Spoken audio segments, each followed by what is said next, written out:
Bismillahirrahmanirrahim. Warahmatullahi wabarakatuh.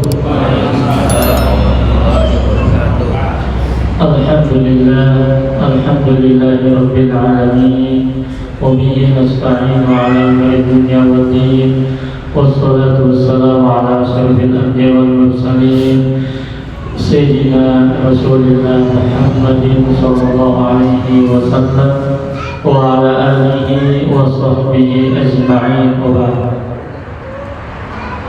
Ikhwati fillah rahimakumullah, insyaallah saya berbahagia, saya bersyukur pada pagi hari ini kita dapat sama-sama menjalankan di antara cara untuk meninggikan kita, untuk melesatkan nama kita di sisi Allah Subhanahu wa taala, yaitu dengan menuntut ilmu. Yarfa'illahu alladziina aamanu minkum walladziina utul 'ilma darajat. Siapa yang pengen ditinggikan, siapa yang ingin namanya baik indah di sisi Allah Subhanahu wa taala, maka syaratnya cuma dua, yaitu iman dan menuntut ilmu. Yang kedua, ini juga adalah bagian dari jalan, maka kita mengapresiasi adanya majelis ya. Saya melihatnya seperti logo masakan Padang ya. Maka ternyata DKM-nya adalah awak ya. Nah, maka kata Rasul, "Bayyadillahu bi khairan yufaqihu fiddin." Apa artinya itu? Artinya adalah siapa yang ingin mendapatkan kebaikan dari Allah, bayangkan dapat apa? Kebaikan, khairan ya. Lalu kebaikannya tidak main-main, bukan dari yang paling kaya di dunia, bukan dari yang paling baik di dunia, tapi dari Allah Subhanahu wa taala. Setiap kita pasti pengen dapatkan kebaikan, dan Allah sudah mengamparkan pengen kebaikan dari Allah. Apa jalannya? Tafaqquh fiddin. Sehingga yang punya usaha pengen ada kebaikan harus ada ngajinya. Yang dia punya jabatan pengen ada kebaikan harus ada ngajinya. Kita yang anak-anak pengen ada kebaikan harus ada ngajinya. Allah sudah melewati lisan nabinya, sudah kasih bocoran ya. Maka insyaallah kehadiran kita mudah-mudahan di antara jalan dapatkan kebaikan dari Allah Subhanahu wa taala. Jazakallahu khair atas semua pihak yang ikut serta dalam mengaktifkan, dalam menjalankan.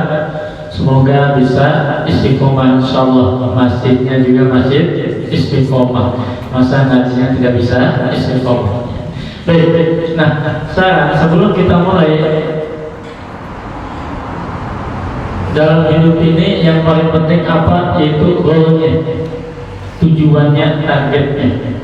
Sehingga ya banyak dalam pengajian atau kita misalnya di kampus yang tidak bisa. Kenapa? Ini mengulang lalu masuk telinga kanan keluar telinga kiri ya. Kenapa? Karena kadang-kadang tidak disampaikan goalnya, tidak disampaikan tujuannya apa. Nah, sehingga pada kesempatan kali ini kita ini di kajian hadis, goalnya apa nih? Goalnya apa? Yang pertama adalah apa? Hafal hadisnya. Setuju? Siap?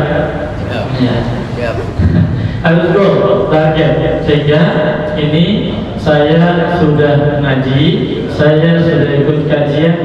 Kalau dapat goalnya yang pertama, hafal hadisnya. Siap? Siap? Ya, ada goal itu. Yang kedua adalah kita yang kedua goalnya adalah kita memahami kalimat memahami, mengerti kalimat atau kata dalam hadis.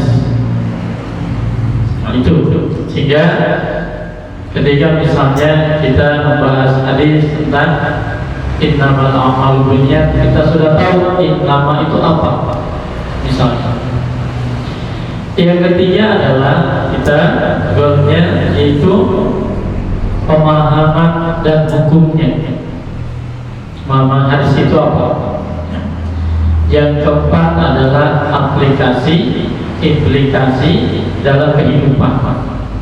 Siap empat begitu? Cukup? Siap. Apa yang kelima?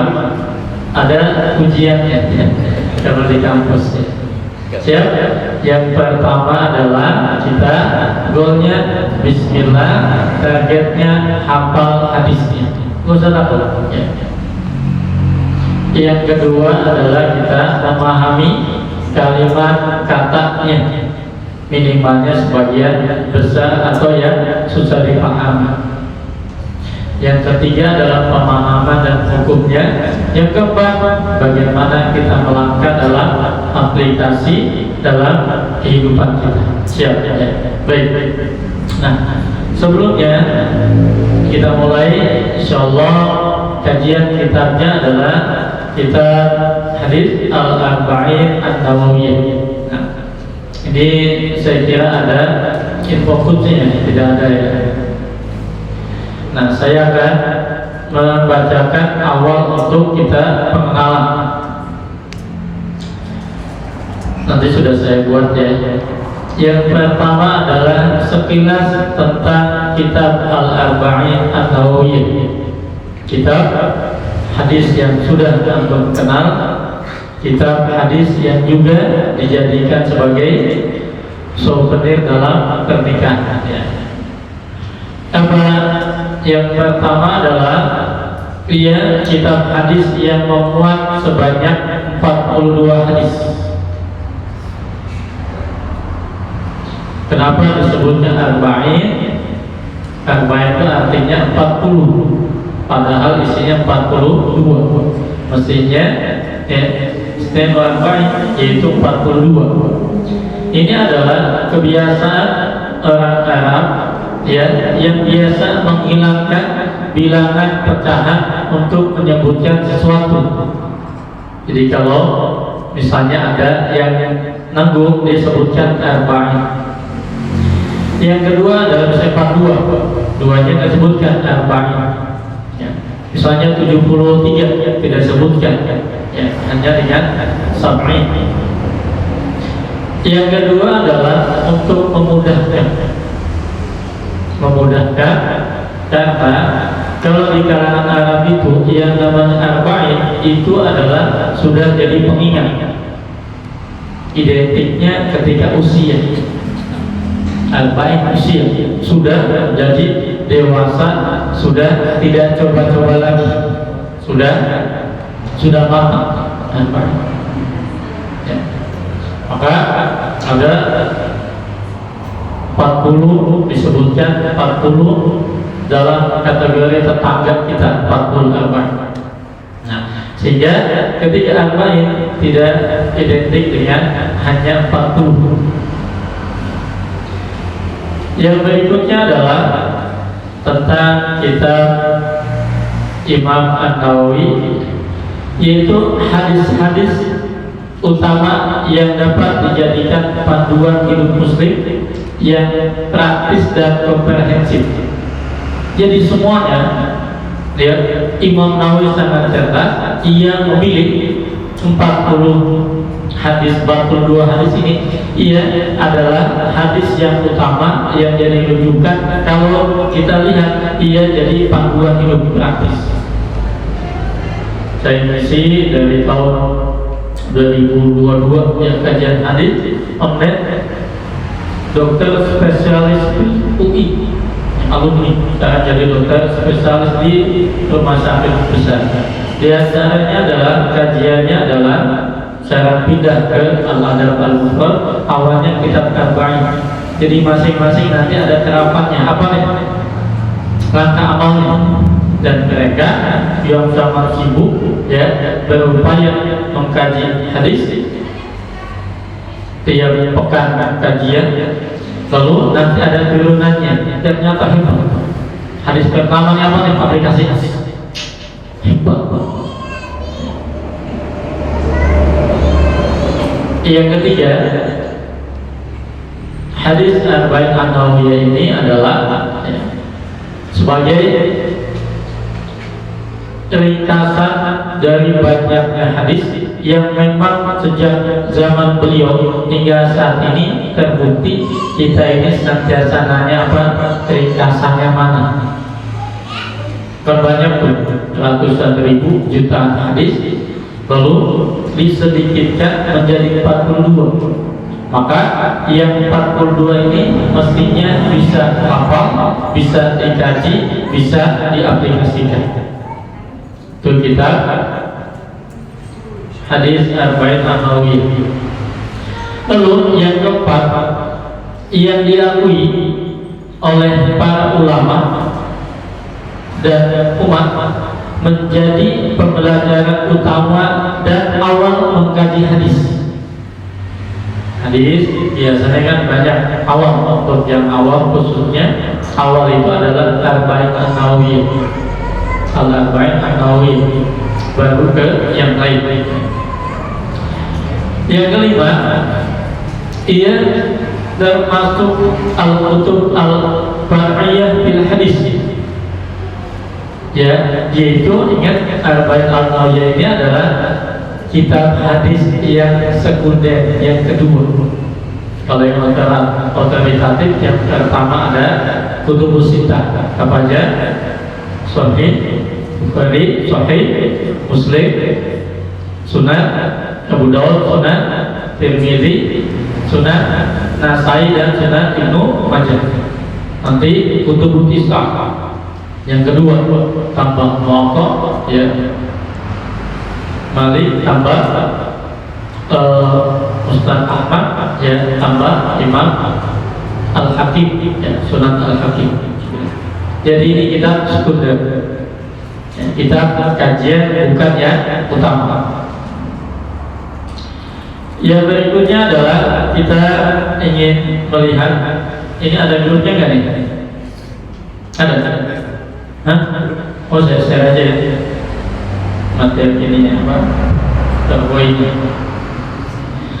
Lalu hadis ini bertemakan hadis-hadis usul dan turuk yang utama dan cabang yang berkaitan dengan iman, jihad, zuhud, nasihat, ya, dan yang bisa secara langsung diaplikasikan dalam kehidupan. Baik, bagian kedua, sekilas tentang Imam An-Nawawi. Nama beliau adalah Yahya bin Syaraf bin Muhyi bin Hasan bin Husain bin Muhammad bin Jum'ah bin Hizam An-Nawawi. Beliau juga disebut dengan Abu Zakaria. Kenapa? Abu panggilan kunyah. Kenapa? Karena namanya yang disandarkan kepada biasa kadang anak pamannya yang Imam tidak menikahnya. Lalu beliau bergelar Muhyiddin. Gelarnya adalah Muhyiddin, orang yang menghidupkan agama. Kalau antum ada yang Jalaluddin, kenapa? Suka jalan. Lalu beliau lahir pada bulan Muharram pada 10 pertama, bulan Muharram tanggal 10 pertama tahun 631 Hijriah di kota Nawa, yaitu sebuah daerah di Damaskus di Suriah. Beliau wafat pada usia 46 tahun. Jadi mudah, wafat 46 tahun. Anak-anak sudah dapat bonus 46 tahun. Karya beliau ada 46 kitab. 46 setiap tahun satu kitab. Kita berapa kitab? Yang utamanya Syarah Muslim, Riyadhus Shalihin, ya, lalu juga Al-Arba'in An-Nawawiyah yang banyak dikaji. Dalam bidang fikih ada Rawdul Al-Minhaj, ya, dalam bidang ulumul Quran ada At-Tibyan fi Adab Hamlatil Quran, tentang adab menerima, menjalankan interaksi dengan Al-Quran. Baik. Sudah siap ya? Kita mulai kajian hadisnya. Goal yang pertama adalah apa? Hafal. Siap kita hafal? Siap ya. Ada, kalau dalam komponen hadis dia ada dua, ada sanad, ada matan. Sanad itu adalah silsilah riwayat al-muntahi ilaihi al-matan. Itu rangkaian perawi yang ujungnya adalah matan. Matan itu adalah kontennya, isi. Nah, dalam sanad nanti ada tobakohnya, tobakoh sahabat, tobakoh tabi'in, tobakoh tabi'ut tabi'in, sama muhriz hadis yang mengeluarkan hadis. Itu Imam Bukhari, Imam Muslim misalnya. Nah, sekarang ada dua paling minimalnya. Yang pertama adalah kalau bisa sanad lengkapnya. Yang kedua minimalnya adalah yaitu perawi pertama dari tobakoh sahabat. Ya, baru kemudian isi, lalu menyandarkan pada siapa yang mengeluarkan hadis. Siap? Siap mulai? Ikuti saya. Ya, ini mudah ya, karena semuanya saya yakin alhamdulillahnya sudah hafal bagian awal hadisnya. Betul? Apa bagiannya? Innamal a'malu binniyat.